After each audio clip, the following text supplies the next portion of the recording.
Dia D, Roma coloca Flamengo contra a parede e dá prazo até hoje para clube rubro-negro aceitar proposta pelo lateral direito Wesley. Boto é detonado, diretor de futebol é alvo de críticas. E mais, Pedro comemora e manda recado para dirigente. Filipe Luís agradece o gol do artilheiro. Essas e outras, a partir de agora, no seu canal Raflamelo. Cola esse dedo no like, ajude muito o nosso canal. Continue compartilhando os nossos conteúdos. Se você ainda não é inscrito, aqui embaixo tem um botão. É muito importante a sua inscrição para o crescimento do nosso canal. Não se esqueça sempre de ativar o sininho para receber todos os nossos vídeos. Flamelo 81 na Sagete, vem comigo, assiste até o final, não pule esse cama à parte, porque tem muita informação do rubro-negro mais querido do Brasil e do mundo. Uma excelente segunda-feira para você, dia 21 de julho. Uma excelente semana para você e para toda a sua família. Que seja uma semana abençoada, de muita paz. Bom, vamos falar aqui da vitória do Mengão, né? 1-0 no Fluminense, executamos, cara. Gol do Pedro, decisivo, artilheiro, brilha a estrela do Pedro. E que roteiro, né? Ontem a gente falou muito da live e eu falei no pré-jogo que se o Pedro entrasse teria a lei do ex de ter feito, a lei do ex não falha nunca. O Pedro foi ovacionado ontem no Maracanã, os companheiros abraçaram Pedro após o gol, a torcida do Fluminense vaiando Pedro, sentiram o golpe. Sentiram, né? Lei do ex, né? Não tem jeito. E a gente vai falar muito desse jogo aqui, mas antes eu quero trazer números do Pedro, né, do SofaScore, que é o melhor aplicativo de dados e estatísticas do mundo. Inclusive está rolando aí a ação do SofaScore, o manto do Mengão do mês de julho. Se você baixar agora o aplicativo de graça, apontando a câmera do seu celular para esse QR Code, ou clicando no link que está aqui no comentário fixado, você baixa o SofaScore, tem todos os dados, estatísticas, tem números dos atletas, classificação, jogos do Mengão, você concorre ao manto nesse mês de julho. Bom, segundo o SofaScore, números de Pedro contra o Fluminense na tela, 17 minutos jogados, bastou, né? Para um gol, 2 finalizações de 3 no gol, uma grande chance perdida e 1 de 2 duelos ganhos, além de 8 ações com bola. O Pedro, na vitória de ontem, Pedro que foi o nome do clássico, o atacante saiu do banco para marcar aos 39 minutos do segundo tempo. É o único gol aí da vitória, 15ª rodada do Campeonato Brasileiro. E se havia aí tensão sobre como os rubro-negros receberiam o jogador, o Maracanã reagiu com carinho, né? Quando chegou para aquecer, recebeu alguns gritos de empolgação. A reação foi ainda maior quando o Pedro foi chamado pelo técnico Filipe Luís para entrar na vaga de Arrascaeta aos 22 minutos do segundo tempo. E os cantos do Maraca. O Pedro vem aí e o bicho vai pegar. A hostilidade ficou aí, né, reservada aos tricolores, que ainda tem uma mágoa de ter perdido o Pedro, do Pedro jogar no Flamengo e ainda tomar um gol, né, do seu ex-jogador. E aí, depois de uma boa chance criada, veio o gol após cobrança de escanteio. O Pedro fechou na segunda trave para abrir o placar, estava na hora certa, no momento certo. Teve até um lance anterior que o Juninho avançou, deu um passe, jogou a bola na frente para o Pedro, mas o goleiro Fábio defendeu. E aí, na comemoração, o Jorginho, né, saiu animado, deu um recado ao pé do ouvido do Pedro. Camisa 9 apareceu aí fazendo um desabafo silencioso, né, ao fechar os olhos, ter aí um momento a só. Foi quando o Léo Pereira chegou e deu um tapinha no rosto para celebrar. Os companheiros se uniram em volta dele e em um momento que também teve aí dedos no ouvido e um beijo no escudo do Flamengo. A cena ficou marcada, essa foto viralizou, o Pedro ajoelhado beijando o escudo do Mengão. No banco de reservas, o técnico Filipe Luís comemorou de maneira fervorosa ao lado da comissão e aplaudiu. Os dois não se falaram, o cumprimento ficou para o fim do jogo, né, quando o treinador foi falar com todo o elenco e deu um rápido abraço de lado, sem palavras e nem troca de olhares com o atacante. A relação dos dois continua fria e não parece que vai mudar tão cedo. Mas o que importa, gente, é gol, né? Fazer gol, é ajudar o Flamengo a vencer, Ninguém precisa ser amigo, ninguém precisa frequentar a casa do outro, trabalha lá com muito profissionalismo, treina bem, se escala, chega lá e arrebenta. Na entrevista pós-jogo, o atacante fez um desabafo, né? Primeiro sobre o vazamento do Sprint, que um dirigente o colocou à venda por 15 milhões de euros, e nas palavras de Pedro, o episódio aí levou a um abalo emocional e um subsequente rendimento, né?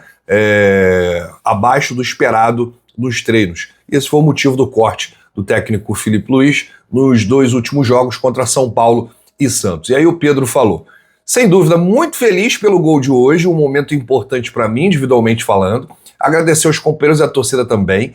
Essa vitória, sem dúvida, não é só minha, porque eu fiz o gol, mas de todo o grupo, de todo o coletivo. Mas foi uma semana bem diferente, bem turbulenta para mim. Como eu falei, né, no que eu postei, eu reconheço que eu tive uma semana bem abaixo do que eu poderia produzir após um episódio que mexeu comigo, um vazamento que expôs, que não teve respeito por tudo que fiz dentro nesses 5 anos. Essa postagem de um membro da diretoria mexeu com o meu emocional. Aprendo que não preciso levar isso para casa. O que vazou, infelizmente, acabou interferindo no meu rendimento. Mas eu acredito que não precisava me expor da maneira que foi feita. Eu acho que poderia ter tratado de uma maneira interna. O que é feito internamente, acho que se trata internamente. Mas eu pude receber o acolhimento dos companheiros no dia a dia, e o aprendizado que eu tenho é que não deveria ter deixado esse vazamento entrar no meu coração. Mas como levantei, e sempre vou levantar, toda vez que eu visto essa camisa é uma alegria imensa. Eu me sinto em casa também, como um torcedor, como um jogador. Eu sempre dei a vida pelo Flamengo, e a cada oportunidade que eu tenho de entrar em campo, eu entro com muito amor e muita garra. Dessa maneira que eu estou reconhecendo que eu tive a semana abaixo, eu espero que quem me feriu, esse membro da diretoria, também reconheça o erro. Mas isso aí para mim já passou. Hoje, graças a Deus, foi uma resposta dentro de campo. Nesses 5 anos eu nunca vim expor ninguém. Pelo contrário, eu sempre dei a minha vida e sempre dei a volta por cima a cada momento difícil que eu passei aqui, e acredito que todo jogador tem um momento difícil na carreira. Então eu estou muito feliz por esse gol, agradecer ao carinho de todos e agradecer a Deus. Parabéns, Pedro, pelo gol. Mandou aí o seu recado para o dirigente que fez essa papagaiada toda. E agora, meu filho, é bola para frente, trabalhar, você tem um potencial incrível, você é artilheiro, você é decisivo, você é um cara muito técnico, você é matador, né? E você é importante para o time, você é importante para o grupo, o melhor atacante do futebol brasileiro. E o Filipe Luís também já passou aí uma borracha, né, em tudo isso. O próprio Filipe falou aí na coletiva, né, que não tem mais nada, né? A coletiva tratou aí amplamente dessa última semana turbulenta, né, do centroavante, das duras críticas feitas pelo treinador. E aí, após a vitória, o Filipe falou que o assunto está encerrado e demonstrou aí felicidade com a atuação do centroavante. Filipe disse: é um assunto completamente encerrado, não tem nenhuma polêmica, nada. Sou o homem mais feliz do mundo quando um jogador como ele entra e faz o gol. Futebol é maravilhoso, te dá essas possibilidades. Eu tenho um lema que eu vivo: não tem ninguém mais importante do que a equipe. Nem o Pedro, nem o treinador. Nenhum jogador que está ou que já passou é mais importante que o Flamengo. Hoje eu gostei não só do gol, gostei da forma como se comportou defensivamente, como correu. Esse brilho, ele recuperou. Estou muito feliz. Aí o Filipe Luís rasgando elogios para o atacante Pedro, nada como um dia após o outro, né? Filipe também comentou a escolha por Pedro e Juninho atuando juntos no setor ofensivo e disse: foi uma opção. Eles treinaram juntos essa semana, com 2 atacantes. O time ganha em algumas valências, perde em outras. Mas eu acreditava que hoje era importante pela forma como o Fluminense via se defendendo. Aliás, só uma pausa. Jogou na retranca, hein, Flusão? Pô, que loucura, hein? Acha que colocando todo mundo ali para fechar a casinha, igual foi na Copa do Mundo de Clubes, vai ganhar de todo mundo? Não, não é assim não, hein? Linha de 5, às vezes não funciona não, hein? É medo ou é respeito? Que retranca braba, hein, Renato? Bom, continuando aqui, por sorte a jogada do escanteio veio de uma combinação dos dois. E depois é um gol de escanteio maravilhoso. E aí o Filipe teve que responder: acha importante que o dirigente que colocou o Pedro à venda se desculpe? Aí o Filipe: eu não quero polêmica, quero falar do jogo, pra mim já foi. Não tenho nenhum problema com o Pedro, já falei pra vocês, o Pedro recuperou o brilho, fez o gol, foi importante. Falem do gol que ele fez. Acredito que nem eu, nem ele, nem ninguém queria mais falar desse assunto, até porque vencemos o jogo, um clássico contra o Fluminense, e tudo que foi falado vai tirar o brilho do que aconteceu dentro do campo. Futebol é maravilhoso, maravilhoso aconteceu o que houve hoje com ele, da forma que foi, emociona muito. Eu vou contar um negócio pra você também, já encheu o saco essa questão do jornalista perguntar sobre o Pedro e a situação do Felipe Luiz. Muda o disco, já foi, gente. Vamos falar do jogo, vamos falar de mercado da bola, janela, sequência da temporada. Tá realmente uma repetição em toda a coletiva do técnico Felipe Luiz. 3, 4, 5 perguntas sobre o Pedro. Acabou esse assunto de uma vez por todas. Bom, vamos falar aqui do José Boto, né? Que não vive dias felizes no clube. Ele está sendo muito pressionado. Mauro César Pereira trouxe uma nota agora pela manhã do UOL, em que diz que o diretor de futebol do Flamengo, José Boto, é alvo de críticas por não contratar. O Flamengo abriu mão de Alcaraz em fevereiro, emprestado e depois negociado em definitivo com o Everton. Vendeu Gerson ao Zenit em julho e recebeu uma elevada cota por participar do Mundial de Clubes. Apesar do caixa robusto, o português ainda não apresentou reforços, além de Danilo e Juninho, que chegaram livres. Pagamento de multa apenas do Juninho no início do ano. Negociações encaminhadas e até acertadas foram canceladas.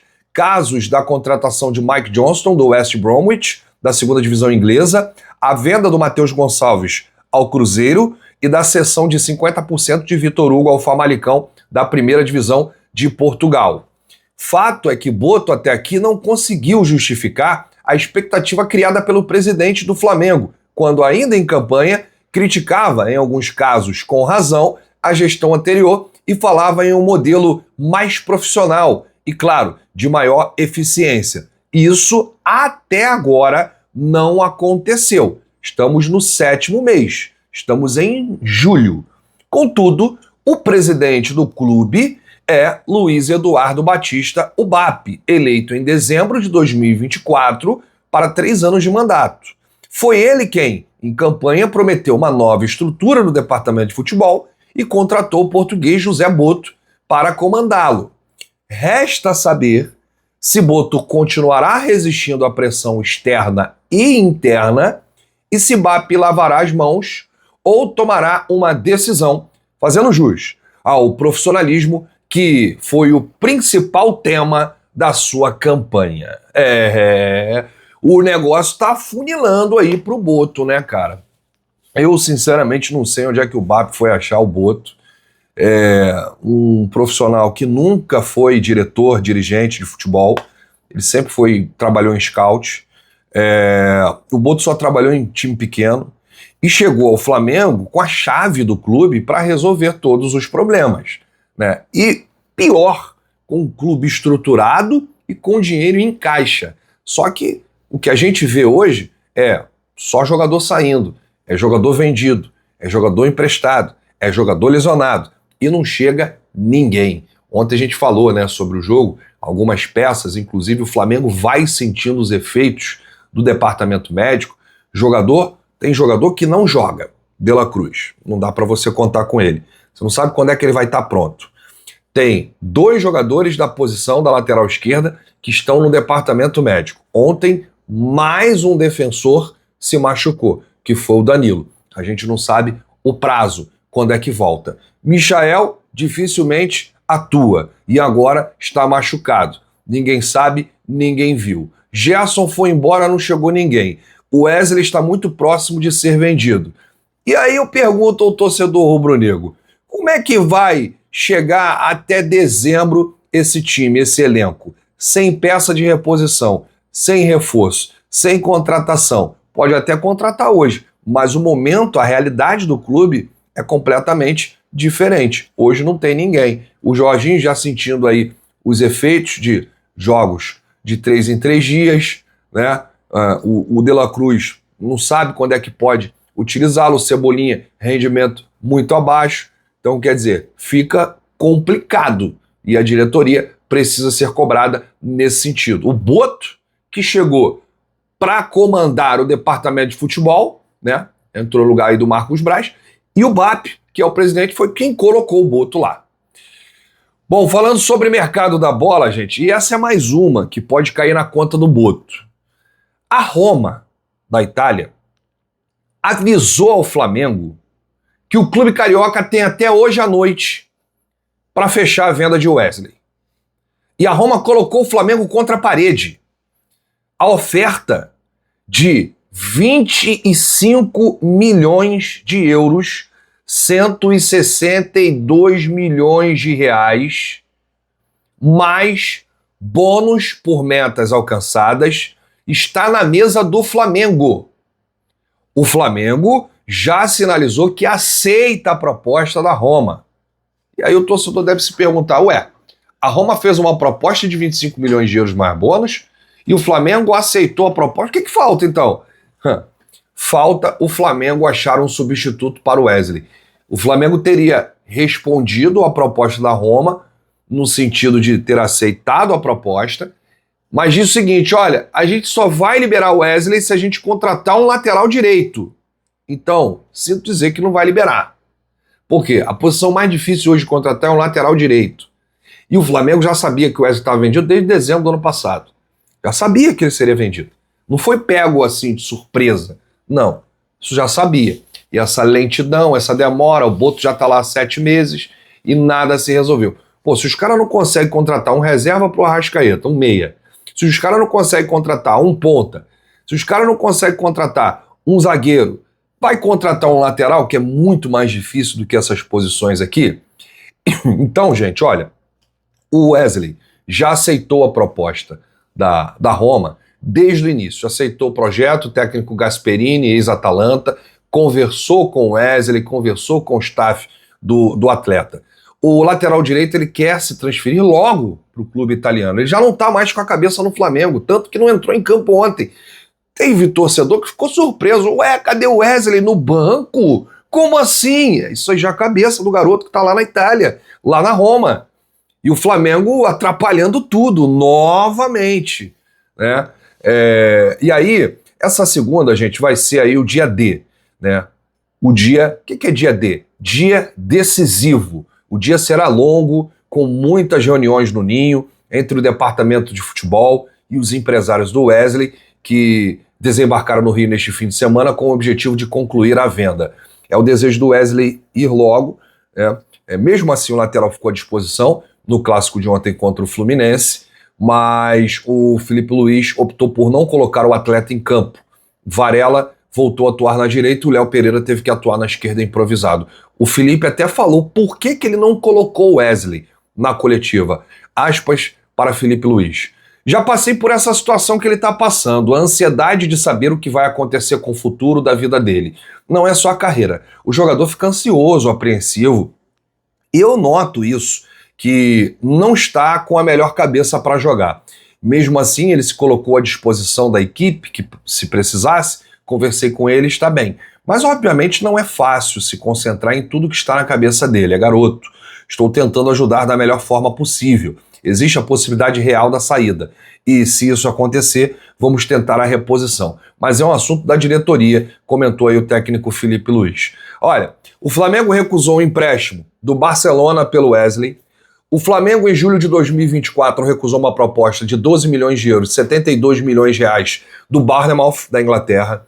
Em agosto de 2024, o Flamengo aceitou uma proposta de 16 milhões de euros da Atalanta, mas houve um impasse na liberação e ele acabou não indo. Isso tudo aqui da antiga gestão. Agora vamos da nova. Em janeiro de 2025, o Flamengo recusou uma proposta de 25 milhões de euros do Zenit, cerca de 153 milhões na cotação atual. Será que o Flamengo, mais uma vez, vai atrapalhar tudo, para não falar uma outra palavra, atrapalhar tudo aí, avacalhar essa negociação e mais uma vez o garoto não vai para a Europa? Deixa aí nos comentários o que você acha que vai acontecer. Eu acho que o Wesley já está vendido, tá? É só questão de tempo e o Flamengo está ganhando um tempo com os italianos para tentar encontrar aí um substituto. Agora, é muita incompetência dessa diretoria que está se mostrando amadora de procurar um substituto quando o rapaz já está vendido, quando o garoto já está vendido. E já está vendido há muito tempo. Isso aí era questão de tempo. Todo mundo sabia que o Wesley iria sair. E é uma oportunidade do Flamengo fazer dinheiro com ele. Agora, esportivamente, o clube perde. Por quê? Tem só o Varela. E aí acontece alguma coisa na esquerda, o Varela tem que ser improvisado. Ou vai com o Léo Pereira improvisado. E o Varela se machucar? Se o Varela tomar 3 cartões, se for suspenso, entra quem na direita? Quer dizer, tudo isso cai na conta da diretoria. Parabéns aos envolvidos. A gente volta a qualquer momento com novidades do rubro-negro mais querido do Brasil e do mundo. Se você chegou até aqui, é muito importante o seu like, o seu joinha, ajuda demais os nossos vídeos, ajuda demais o nosso canal. Grande abraço pra você, saudações, bate no peito e diz: isso aqui é Flamengo, valeu!